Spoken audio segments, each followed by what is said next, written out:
अस्सलाम वालेकुम जी, मैं तुहाडा वीर दानी अराई ते अज मैं खड़ा वां अपने घर दे बाहर लगे छोटे जे बगीचे दे विच ते बड़ा खूबसूरत जिहा बगीचा। लेकिन तुहानूं स्पैशल चीज़ इत्थे जिहड़ी विखाणी है जिस मकसद वास्ते मैं वीडियो बना रहा वो है मिर्चां। मिर्चां दी मैं अगे एक वीडियो बनाई सी कि इन्हां उत्ते मिर्चां लग नहीं रहीआं, क्योंकि मैनूं पता नहीं सीगा भी मिर्चां क्यों नहीं सी लग रहीआं। ते हुण ये मिर्चां दे बूटे मैं तुहानूं दिखाना वा कि ਇਹ मिर्च ਦਾ बूटा जी, ਇਹਦਾ गैस करो भी कद किड्डा होएगा। कम अज़ कम ਇਹਦਾ मेरे ਮੋਢਿਆਂ मुताबक मेरे ਮੋਢਿਆਂ बराबर कद आ रहा है। ਇਹ जी मिर्च ਦਾ बूटा है। ਹੁਣ ਇਹਦਾ कद वेखो जी, मेरा ख्याल है 4 फुट कद ਇਹਦਾ हो गया ਤੇ 2 फुट कद ਇਹਨੇ हाले होर करना है, यानी कि 6 फुट ਦੇ दरख्त बन जाएंगे एक किस्म के। तो फिर इन्हां उत्ते सही मिर्चां लगनियां शुरू होणियां और मिर्चां भी वड्डियां ते बड़ा मुनफरिद किस्म दियां यार ये मिर्चां ने। मैं पिछली वीडियो बनाई है तो मैं इस ਲਈ वीडियो बनाई सी कि इन्हां दे उत्ते मिर्चां लग नहीं रहीआं। इन्हां दा कद उस टाइम 3 फुट सीगा ते मिर्च कोई नहीं सी लगी, ना कोई फुੱਲ लग्या सी।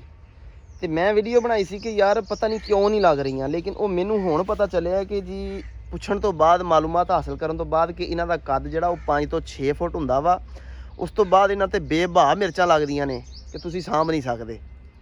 ते ਇਹ जी चैक करो, ਇਹ खेल है, हालांकि कोई खेल वड्डी नहीं बनाई, जमीन के बराबर ही लगियां ने। ਇਹ सारियां मिर्चां खड़ियां ने, बड़ा इन्होंने माशाल्लाह कद कढ़िया वा। ते हुण मैं तुहानूं दिखाना जी इहदे ते जिहड़ा फल लगना शुरू होया वा।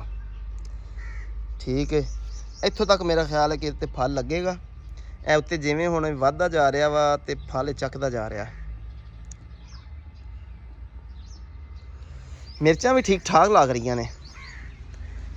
ते उस तो बाद मैं वहाना जनाब तुहानूं पहले नंबर ते 2 खड़े ने निंबूआं दे बूटे, निंबू ते लगे ने। उस तो बाद आ गया जी माल्टे का बूटा, ते ए विच खड़ा एक आड़ू दा, नाल लीचियां ने। लीचियां तुहानूं लगियां नज़र आ रही होणियां, इहदे उत्ते थोड़ियां ने। मैं जिवें जिवें अगे जावांगा ते दिखावांगा उत्थे बहुत ज़्यादा लगियां ने। ए लीचियां भी लगियां। अच्छा जी, ये लीचियां दा सी ते लीचियां तो बाद नाल ही इहदे ए देखो लीचियां लगियां ने। लीचियां तो बाद नाल ही लाया सीगा की उन्होंने कहते हैं आलू बुखारे का। आलू बुखारा कोई लग्या, ए लग्या एक, ए देख सकते हो वादे, क्योंकि फर्क होंदा है उहदे लीची च ते इहदे विच। ये माशाल्लाह वाह वाह सेहतमंद है वड्डा ए बूटा एक, यानी कि विच आलू बुखारे का खड़ा है। उहदे नाल ही फिर माल्टे का आ गया। माल्टे दे नाल ही जनाब ए खड़ा है जी कंडियां, कंडे नज़र आ रहे होने तुहानूं है जी मिठियां दा। जी मैं परली साइड ते गलत जगह वड़ बैठा सीगा, हुण मैं इधर बाहर निकल आया।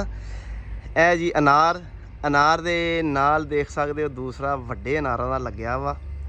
इहदा अनार माशाल्लाह बड़ा मोटा मोटा हुंदा वा, कोई पाइया पाइया दे अनार लगदे ने इस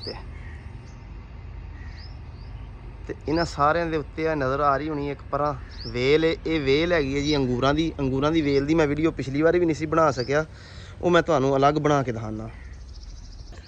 ते मिर्चां दे विच वड़न दा स्वाद भी आ गया है। मिट्टी मिट्टी मिट्टी कर दिता, क्योंकि बारिश हुण नंगी नूं वाहवा दिन हो गए ते थ्रैशरां दा सीज़न है ते मिट्टी बहुत ज़्यादा वा। सारे जने कपड़े जड़े ने ना उन्हें भर छड्डे ने। ऐ जी दीदार करो नज़दीक तो, माशाल्लाह बड़े लगे ने अनार भी। तो ठीक है जी, अपना ख्याल रखा जे। तो जिन्हों पता है ये मिर्चां दे किहड़े बूटे ने और ये किस नस्ल के बूटे ने, वो लाजमी कमेंट दे विच दस्सिया जे।